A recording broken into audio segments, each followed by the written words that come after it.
அருண் டியூட்டிக்கு போனவங்க அவங்களால சரியாக டியூட்டி கூட பார்க்க முடியலை. அவங்க மனசு முழுக்க அம்மா பற்றின நினைப்புகள் மட்டுமே தான் ஓடிக்கிட்டு இருக்கு. அந்த முத்துவுக்கும் செல்வத்துக்கும் எவ்வளோ தைரியம் இருந்தால் பிளான் பண்ணி அம்மாவை மர்டர் பண்ணிவிட்டு எப்படி ஆக்சிடென்ட்னு ஒரு கேஸை போட்டு அதில் இந்த தப்பிக்கலாம் நினைப்பாங்க.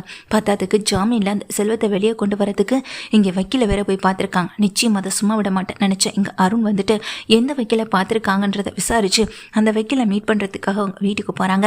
அங்கே கிருஷ்ணாராம் தன்னுடைய ஹஸ்பண்ட் கூட இதையாக வீட்டில் உட்காந்துருக்காங்க. ஹாலில் உள்ளே வரலாமா மேடம் அப்படின்னு அருண் கேட்க, வாங்க என்ன விஷயம், இங்கே நான் ஆஃபீஸ் டைமில் தான் நான் அதை பற்றி பேசுவேன், எந்த விஷயமா இருந்தாலும் நீங்கள் என்னைய ஆஃபீஸில் வந்து பாருங்கள், இது ஃபேமிலி டைம், இந்த டைமில் நான் யாருக்கும் எதுவும் சொல்ல மாட்டேன் அப்படின்னு அங்கே கிருஷ்ணாராம் சொல்ல, மேடம் ஒரு ரொம்ப முக்கியமான விஷயம் அப்படின்னு சொல்ல, சரி வாங்கம்மா அப்படின்னு இங்கே கூப்பிட்டு உட்கார வைக்கிறாங்க. நீங்கள் பேசிகிட்டு இருங்கம்மா, நான் போய் காஃபி எடுத்துகிட்டு வரேன்னு சொல்லிட்டு அங்கே அவங்க ஹஸ்பண்ட் வந்துட்டு கிளம்பி போக, ஏங்க உங்களுக்கே கையில் அடிபட்டிருக்கு, நீங்கள் எங்கே போகிறீங்க, ஃபர்ஸ்ட் உட்காருங்க சொல்லிட்டு அவரை உட்கார வச்சுட்டு இருப்பா ஒரு நிமிஷம்னு சொல்லிட்டு உள்ளே போய் காஃபி கொண்டு வந்து அருணுக்கு கொடுக்குறாங்க. என்ன விஷயம், டிவோர்ஸ் பற்றின விஷயமா இல்லை வேறு ஏதாவது வக்கீல் விஷயமா பேச வந்திருக்கீங்களா அப்படின்னு சொல்லி கேட்க, இல்லை மேடம் கொஞ்சம் நாளைக்கு முன்னாடி அம்மா ஆக்சிடெண்ட்டில் இறந்துட்டாங்க, அந்த ஆக்சிடெண்ட்டை பண்ணினதே செல்வம் தான் சொல்ல, இரு அந்த முத்து கூட இந்த கேஸ் விஷயமா வந்து என்னை பார்த்தாரே அப்படின்னு சொல்ல, ஆமாம் அதே கேஸ் தானே சொல்லிட்டு இங்கே அருண் சொல்கிறாங்க. அதில் இங்கே என்னப்பா இருக்குது அப்படின்னு சொல்லி கேட்க, மேடம் நீங்கள் உங்கள் ஜூனியர் வக்கீலை வச்சு நீங்கள் அவங்களுக்கு ஜாமீன் வாங்கலான்னு நினைக்கிறீங்க, ப்ளீஸ் அந்த மாதிரி எதுவுமே செய்யாதீங்கன்னு அருண் சொல்கிறாங்க.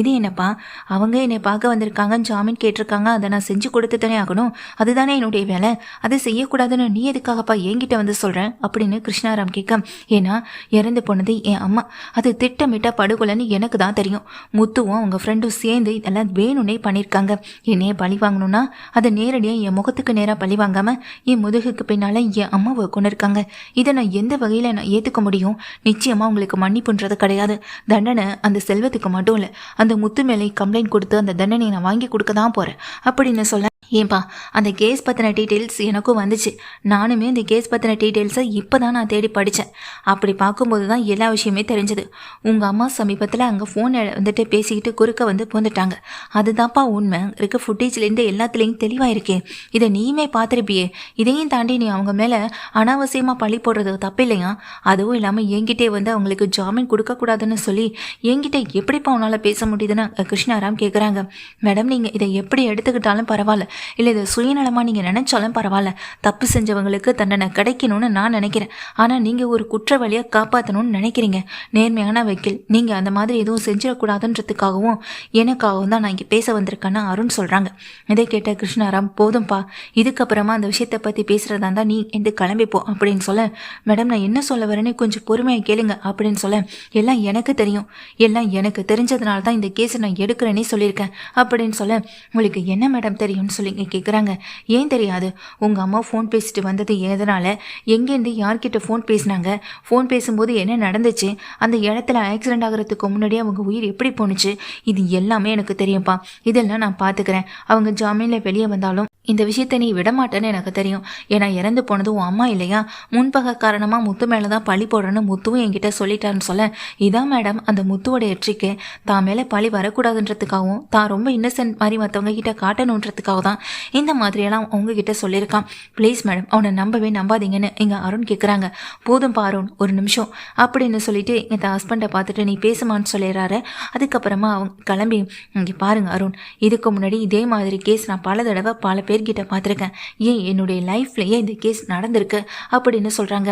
20 வருஷத்துக்கு முன்னாடி இதே மாதிரி ஒரு ரோடு ஆக்சிடெண்ட் தான், ஆனால் என்னுடைய கார் மோதினதுனால அவங்க சாகலை, ஆனால் அந்த டைமில் எனக்காக வாதாடுறதுக்கு ஒரு வக்கீல் இல்லை, நீ எந்த வக்கீலும் எனக்காக வாதாடுறதுக்கு முன் வரவும் இல்லை, ஏன்னா இறந்து போனது மிகப்பெரிய ஆள், அவங்களுடைய சூட்சமத்தினால நான் உள்ளே போக வேண்டியதாயிடுச்சு, ஆனால் உள்ளே போய் கொஞ்ச நாளைக்கு பிறகு தான் எனக்கு விஷயமே தெரியும், இது எல்லாத்துக்கும் நடந்ததுக்கு காரணம் என்னுடைய ஆக்சிடெண்ட், நான் பண்ணின ஆக்சிடென்ட் கிடையாது அப்படின்றது, அவங்களுக்கு ஹெல்த் இஷ்யூஸ் நிறைய இருந்ததுனால தான் அந்த இடத்துல அவங்க இறந்துருக்காங்கன்றதும் தெரிய வந்தது, அது மாதிரி தான்ப்பா இந்த விஷயமும் நடந்திருக்கு, என்னுடைய லைஃப்பில் அன்னைக்கு எனக்காக வாதாடுறதுக்கு எந்த வக்கீலும் வரல, ஆனால் இன்னைக்கு நான் ஒரு அப்பாவிக்காகவும் ஒரு ஃபேமிலிக்காகவும் நான் இங்கே வாதாட வந்திருக்கேன், என்னுடைய வேலை நீங்கள் இதை தான் செய்யணும், இதை செய்யக்கூடாதுன்னு சொல்கிறதுக்கான தகுதி உரிமைன்னு யாருக்குமே கிடையாது, என் ஹஸ்பண்டுக்கே அது கிடையாதுன்றதப்போ நீ யார் அதை பற்றி என்கிட்ட பேசுகிறதுக்குன்னு எங்கள் கிருஷ்ணாராம் அந்த அருணை பார்த்து திட்டுறாங்க. இல்லை மேடம், நான் என்ன சொல்ல வரேனா, போதும்பா, இதுக்கப்புறம் நீ அதை பற்றி பேச வேணாம். ஜாமீனில் எடுக்கிறதுன்னு இங்கே முடிவு பண்ணியாச்சு. இந்நேரம் என் ஜூனியர் வக்கீலும் இங்கே நேராக போயிருப்பாங்க, அந்த பையனை வெளியே எடுக்கவும் செஞ்சுருப்பாங்க. அந்த ஃபேமிலி தப்பு பண்ணாமல் எதுக்காகப்பா கஷ்டப்படணும், எதுக்காகப்பா அழுகணும் முதல்ல அப்படின்னு சொல்ல, இல்லை மேடம், இப்போவும் நீங்கள் தப்பாக தான் புரிஞ்சுக்கிட்டு இருக்கீங்கன்னு சொல்ல, எல்லாத்தையும் சரியாக புரிஞ்சுக்கிட்டதுனால தான் இந்த கேஸையும் நான் எடுத்திருக்கேன். என்னை பற்றி முதல்ல நீ வெளியே விசாரிச்சு பாரு. எந்த கேஸையும் குற்றவாளிக்கு சாதகமாக நான் தீர்ப்பை நான் வாங்கி கொடுத்ததே இல்லை. அதே போல் ஜாமீனில் வெளியே எடுக்க வந்தாலும் அந்த ஜாமீனில் உள்ளே இருக்கிறவங்க உண்மையிலே நியாயமானவங்களான்னு தெரிஞ்சுக்கிட்டதுக்கு பிறகு தான் நானே வருவேன். கொலை குற்றவாளியாக இருந்தாலும் அவங்க பக்கம் நியாயம் இருந்ததுன்னா நான் வரதான் செய்வேன். கொலையே பண்ணாத ஒருத்தர் உள்ளே இருக்கும்போது அவருக்காக நான் வந்து நின்னதில் எந்த தப்பும் இல்லை அப்படின்னு இங்கே கிருஷ்ணாராம் சொல்கிறாங்க. கிருஷ்ணாராம் சொன்னதை கேட்டதும் இங்கே அருணுக்கு பேச்சு முச்சையில் அமைதியாக நின்றுட்டுருக்காரு. திரும்பவும் சொல்கிறாங்க இங்கே வக்கீலும், இங்கே பாருப்பா அருண், ஒரு நிரபராதி அந்த இடத்துல கொலைக்காரன் ஆனால் அவன் வாழ்க்கை அங்கேயே முடிஞ்சிடும். இதை நீ கொஞ்சம் கூட யோசிக்கிறது இல்லைல்ல? இந்த வழக்கில் அம்மா இறந்துருக்கலாம், இறந்து போயிட்டாங்க, அவ்வளவுதான். அவங்க திரும்பி வரப்போகிறது கிடையாது. அதை ஏற்றுக்கிறதுக்கான மனப்பக்குவத்தை கொண்டு வரணுமே தவிர இந்த பழியை தூக்கி மற்றவங்க மேலே போடுறது ரொம்ப பெரிய பாவமான செயல். அப்பாவியான ஒரு குடும்பத்து மேலே இந்த பழியை போடுறதுனால என்ன கிடைக்க போகுது? இறந்து போனவோ அம்மா கிடைக்க போகிறாங்களா? இல்லையே, நடந்தது ஒரு விபத்து. அதை புரிஞ்சுக்கிறதுக்கு முயற்சி பண்ணணுமே தவிர அநியாயமாக மற்றவங்க மேலே பழியை போட்டு அவங்கள இங்கே உள்ள தள்ளணும், அவங்கள பழி வாங்கணுன்ற ஒரு எண்ணம் என்றைக்குமே வந்துடக்கூடாது. இப்படியெல்லாம் பண்ணுறதுனால உன் அம்மாவுடைய ஆத்மா சாந்தி நினைக்கிறியா? நடக்கவே நடக்காது. உன் அம்மாவுடைய ஆத்மா சாந்தி அடையணும்னா முதல்ல நீ அவருக்கு நல்ல மகனாக இருந்து காட்ட பழகு. அதுதான் நீ அவங்களுக்கு செய்கிற கொடுக்குற மரியாதையும் கூட அப்படின்னு வக்கீல் திரும்பவும் சொல்கிறாங்க. அருணுக்கு பேச்சு முச்சே இல்லை. திரும்பவும் வக்கீலை பார்த்தபடியே நிற்க, என் வாழ்க்கையில் நடந்த தப்பு இன்னொருத்தவங்க வாழ்க்கையில் நடந்துடக்கூடாதுன்னு தான் நினைக்கிறேன். உங்கள் அம்மாவுக்கு நான் எதிராக சாட்சியோ இல்லை நான் எதிராக வந்துட்டு இது எல்லாத்தையும் செய்கிற மாதிரியோ தோணலாம். ஆனால் உண்மையை நீ உணர்ந்து பார்க்குறதுக்கு ரொம்ப நேரம் ஆகாது. கொஞ்சம் நீ யோசிச்சு பார்த்த அப்படின்னாலே எது உண்மைன்றது உனக்கு நல்லாவே தெரிய வரும் அப்படின்னு இங்கே வக்கீலும் சொல்கிறாங்க.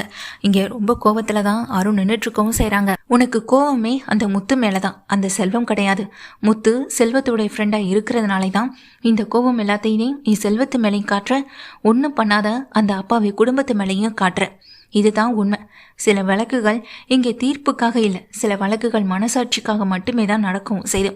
முத்து இங்கே ஜாமீனுக்கு ஏற்பாடு பண்ணுறா அப்படின்னு தெரிஞ்சதுமே இது எல்லாத்தையும் பண்ண சொன்னது முத்துதான்றது ஒரு சந்தேகம் உனக்குள்ளே வந்திருக்கு. அதான் இவ்வளோ வேகத்தில் என்னை தேடி வரவும் செஞ்சுருக்க. இது பண்ண சொன்னது முத்து இல்லைன்னு தெரியும், இது இறப்புக்கு காரணம் அந்த ஆக்சிடெண்ட் இல்லைன்றதும் தெரியும்.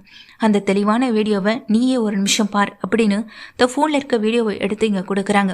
உங்கள் அம்மா நடந்து வந்த செகண்ட், அதே போல் அந்த கார் பிரேக் போட்ட செகண்ட், பிரேக் போட்ட அந்த அடுத்த கணத்துக்கு முன்னாடியே உங்கள் அம்மாவுக்கு மயக்கம் வந்திருக்கு.